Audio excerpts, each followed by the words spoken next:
ನನ್ನ ಹೆಸರು ಬಿಗ್ಲಿ ಬೆಂಜರಹಳ್ಳಿ ಮುನಿಯಪ್ಪ ಅಂತ, ಮಾಜಿ ಮೆಂಬರು. ನಾನು ದೇವಸ್ಥಾನ ಒಂದು ಕೆಲಸ ಮಾಡಿಸ್ತಾ ಇದ್ದೀವಿ. ರಂಜಿತ್ ಹೋಟ್ಲಲ್ಲಿ ಊಟ ಕಟ್ಸ್ಕೊಳಕಂತ ಬಂದಾಗ ರೋಡಲ್ಲಿ ಒಂದು ಮಾಂಗಲ್ಯ ಸರ ಬಿದ್ದಿತ್ತು. ಯಾರೋ ಹುಡುಗ ತಗೊಳ್ತಾ ಇದ್ದ ಅದನ್ನ. ಏನದು ಅಂತ ಕೇಳಿದಾಗ ಹುಡುಗ ಹಣ ಇಲ್ಲಾದ್ರು ಬಿದ್ದಿದೆ ಅಂತ ಆ ಹುಡುಗನಿಂದ ಅದನ್ನ ತಗೊಂಡು ಅಷ್ಟೊಳಗೆ ಒಂದು 5-6 ಜನ ಹುಡುಗರು ಯುವಕರು ಸೇರಿದ್ರಲ್ಲಿ. ಏನಂತ ಕೇಳಿದಾಗ ನಾನು ಹೇಳಿದೆ, ಸರ್ ಯಾವುದೋ ಚೈನ್ ಬಿದ್ದಿದೆ, ಯಾರ್ದೋ ಇದು. ಅದನ್ನ ನೋಡಿದ ತಕ್ಷಣ ನನಗೆ ಗೊತ್ತಾಯ್ತು ಗೋಲ್ಡ್ ಚೈನ್ ಅಂತ. ಪಾಪ ಯಾರು ಕಷ್ಟಪಟ್ಟು ಸಂಪಾದನೆ ಮಾಡಿರೋದು. ಎಷ್ಟು ಬೆಳೆ ಬಾಳ್ತು? ಅದು ನನ್ನ ಲೆಕ್ಕ ಪ್ರಕಾರ ಒಂದು 45 ಗ್ರಾಮ್ ಬರ್ಬೋದು, 45 ಗ್ರಾಮ್ ಇರುತ್ತೆ. ಅದು ಮಾಂಗಲ್ಯ. ಅದು ಮಾಂಗಲ್ಯ ಬಂದು ಅದನ್ನ ನಾವು ಬೆಲೆ ಕಟ್ಟಕ್ಕಾಗಲ್ಲ.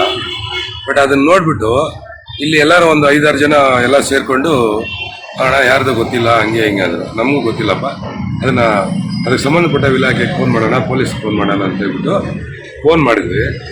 ಫೋನ್ ಮಾಡೋದಷ್ಟೊಳಗೆ ಬೇರೆ ಒಂದು ಜಿಪ್ ಬಂತು, ಪೊಲೀಸ್ ಜಿಪ್ಪೇ ಬಂತು. ಅದರಲ್ಲಿ ರಮೇಶ್ ಅಂತ ಅವ್ರ ಹೆಸರು. ಪೊಲೀಸ್ ಜಿಪ್ ಬಂತು. ಅವ್ರಿಗೆ ಒಬ್ಬ ನಮ್ಮ ಜೊತೆಲಿ ಇದ್ದವರೊಬ್ಬರು ಅವ್ರಿಗೆ ಕೈ ಅಡ್ಡ ಹಾಕಿದ್ರು.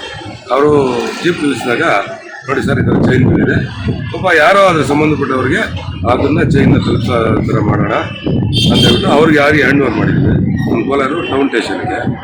ಅವರು ರಮೇಶ್ ಅಂತ ಹೇಳ್ಬಿಟ್ಟು ಅವ್ರ ಹೆಸರು. ಅವ್ರಿಗೆ ಕೊಟ್ಟಿದ್ದೀವಿ. ಅದ್ರ ಸಂಬಂಧಪಟ್ಟವ್ರಿಗೆ ಯಾರಾದರೂ ಕರೆಕ್ಟ್ ಆಗಿರೋರು, ಅದನ್ನ ಕಷ್ಟಪಟ್ಟು ಸಂಪಾದನೆ ಮಾಡಿರೋದು ಅವ್ರ ಒಳಗೆ ಅವ್ರಿಗೆ ಸೇರ್ಬೇಕು. ಯಾಕಂದ್ರೆ ಅದು ಮಾಂಗಲ್ಯ. ಅದು ಯಾರಂದ್ರೆ ಅವ್ರಿಗೆಲ್ಲ ಹೋಗಾಗಿಲ್ಲ. ಆ ಮಾಂಗಲ್ಯ ಆಗಿರೋದಕ್ಕೋಸ್ಕರಾಗಿ ಅವ್ರೊಳಗೆ ಅವ್ರಿಗೆ ಸೇರ್ಬೇಕು. ಅದ್ರ ಸಂಬಂಧಪಟ್ಟಿರೋದು ದಾಖಲೆ ಏನಾದ್ರು ತಗೊಳ್ಬೇಕು, ಎತ್ಕೊಂಡ್ಬಂದು ಅವ್ರೊಳಗೆ ಅವ್ರು ತಗೊಂಡು ಹೋಗಿ. ರಂಜಿತ್ ಹೋಟ್ಲ್ ಮುಂದ್ಗಡೆ ಟೇಕಲ್ ರೋಡ್ ಫ್ಲೇವರಿಂದ ಮುಂದ್ಗಡೆ ಪೆಟ್ರೋಲ್ ಬಂಕ್ ಇದೆ.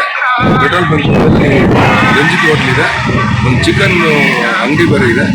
ಸೆಂಟರ್ ಆ ಮಧ್ಯದಲ್ಲಿ ಚಿಕ್ಕ ಹುಡುಗ, ಒಂದು 15-16 ವರ್ಷ ಇರ್ಬೋದು ಹಿಂಗೆ. ಅವ್ನು ಬಂದು ಕೈ ಹಾಕ್ತಾರೆ, ಅವ್ನು ಬಂದ ತಕ್ಷಣ ಅದನ್ನು ತಗೊಂಡು ನಾವು ಪೊಲೀಸ್ ಹ್ಯಾಂಡ್ ಓವರ್ ಮಾಡಿದ್ವಿ. ಅದು ಸಂಬಂಧಪಟ್ಟವ್ರು ಯಾರಾದರೂ ಅವ್ರ ಒಡವೆ ಆದರೆ ಬಂದು ನಮ್ಮ ಟೌನ್ ಸ್ಟೇಷನಲ್ಲಿ ರಮೇಶ್ ಭೇಟಿ ಮಾಡಿ ಅದನ್ನು ನೀವು ಬೇಕಾದ್ರೆ ನಂಬರ್ ಕೊಡ್ತೀನಿ, ಆ ನಂಬರು ಕಾಂಟ್ಯಾಕ್ಟ್ ಮಾಡಿ ನಾವೇ ಬರ್ತೀವಿ ಅಲ್ಲಿಗೆ. ಇಂಥವ್ರ ಕೈಲಿ ಕೊಟ್ಟಿದ್ದೀವಿ ಅಂತ ಅದನ್ನು ನಾವು ಮಾತಾಡಿ ನಿಮಗೆ ಹ್ಯಾಂಡ್ ಓವರ್ ಮಾಡಿಸ್ತೀವಿ.